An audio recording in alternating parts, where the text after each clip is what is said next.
Good morning students.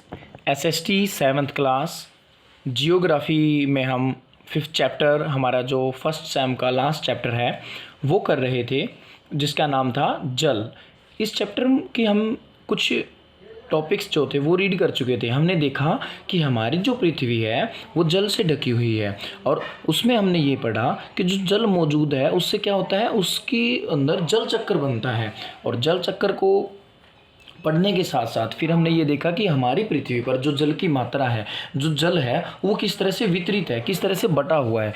तो जल का वितरण भी हमने पढ़ा। हमने ये पढ़ा कि हमारी पृथ्वी पर अलवणीय जल भी है और लवणीय जल भी है। लवणीय मतलब जिसमें नमक की मात्रा, और अलवणीय जिसमें नमक की मात्रा नहीं होती। और पीने योग्य पानी भी हमने देखा कि बहुत ही कम मात्रा में है, और वो कौन सा होता है, वो अलवणीय होता है। तो ये सारी चीज़ें हम इसमें प्रीवियस वीडियो में, पहले वाले जो हमारे वीडियोज़ थे उनमें कर चुके हैं। आज हम हमारा नेक्स्ट टॉपिक की शुरुआत करते हैं, जो है महासागरीय परिसंचरण। देखो, महासागरीय परिसंचरण क्या होता है, मतलब कि जो महासागर के अंदर जल है, समुद्रों के अंदर जल है, महासागरों के अंदर जल है, वो किस तरह से मूवमेंट करता है, कैसे वो वहाँ पर चलता है। तो चलिए इसकी रीडिंग करते हैं। समुद्र तट पर नंगे पैर चलने से कुछ जादुई सी अनुभूति होती है। पुलिन पर नम बालू, ठंडी पवन, समुद्री पक्षी, वायु में लवणीय गंध एवं लहरों का संगीत, सब कुछ सम्मोहित करने वाला प्रतीत होता है। सम्मोहित मतलब सब हमें क्या करता है, अट्रैक्ट करता है। देखो, आपने देखा होगा बहुत सारे लोग क्या है, वो एक मतलब टूरिस्ट के रूप में अलग अलग जगह पर जाना पसंद करते हैं। तो गोवा जो है या मुंबई वगैरह जो समुद्री एरिया है ना, वहाँ पर जाना बहुत ज़्यादा पसंद करते हैं लोग। तो उसका कारण क्या है, क्योंकि समुद्र की लहरें देखने को मिलती है, वहाँ समुद्री पक्षी देखने को मिलते हैं, और जो वहाँ की हवा है उसके अंदर हमें नमक की जो गंध है, खुशबू, मतलब एक तरह से खुशबू बोल सकते हो आप, महक बोल सकते हो, वो उसके अंदर हमें मिलती है। और वहाँ ठंडी ठंडी हवा चलती है, और जो वहाँ पर रेत होता है जिसमें हम नंगे पाँव चलते हैं, वो गीला गीला सा रेत होता है, जिसमें हमें बड़ा, हमारे पाँव में हल्की हल्की गुदगुदी सी महसूस होती है, गुदगुदी सी होती है, तो हमें बड़ा ही अच्छा लगता है। तो ये सारी चीज़ें क्या करती हैं, लोगों को वहाँ पर खींचने का काम करती हैं। तो वो हो गया सम्मोहित करना।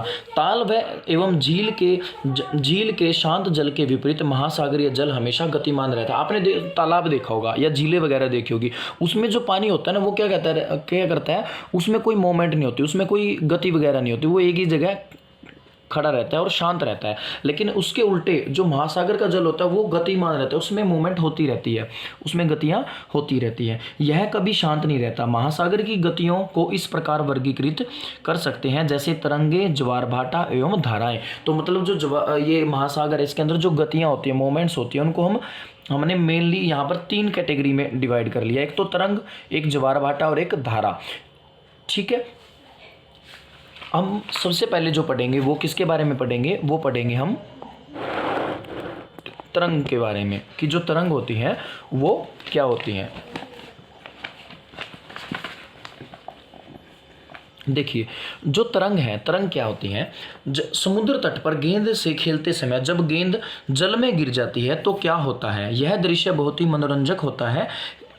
कैसे तरंगों के साथ गेंद तट पर वापस लौट आती है। जब महासागरीय सतह पर जल लगातार उठता और गिरता रहता है तो उन्हें तरंग कहा जाता है। तो तरंग किसे कहते हैं, देखो, आप समुद्र के अंदर कोई चीज़ फेंकते हो और थोड़ी देर बाद क्या होती है, वो चीज़ वापस आ जाती है। जैसे इसने गेंद का एग्जाम्पल लिया, तो वो क्यों हुआ है, क्योंकि जो महासागर की सतह पर जो जल मौजूद होता है ना, देखो ये जल है महासागर का। अब ये थोड़ी देर बाद क्या होता है, इसके अंदर लहरें उठती, ये ऊपर उठ जाता है, ऐसे ये देखो ऊपर उठ गया और फिर नीचे गिर जाता है। तो ये जब ऊपर उठता है और ये गिरता है, तो इसी मोमेंट को क्या कहते हैं, इसी को तरंग कहा गया है। ठीक है, तो तरंग किसे कहते हैं, जब महासागर का जल लगातार उठता और गिरता है तो उसे तरंग कहा जाता है। तो ये था हमारा तरंग की डेफिनेशन। तो बाकी जो रीडिंग है चैप्टर की, वो आपको अगली वीडियो जो है लिंक दिया गया उसके अंदर मिलेगा। Thank you.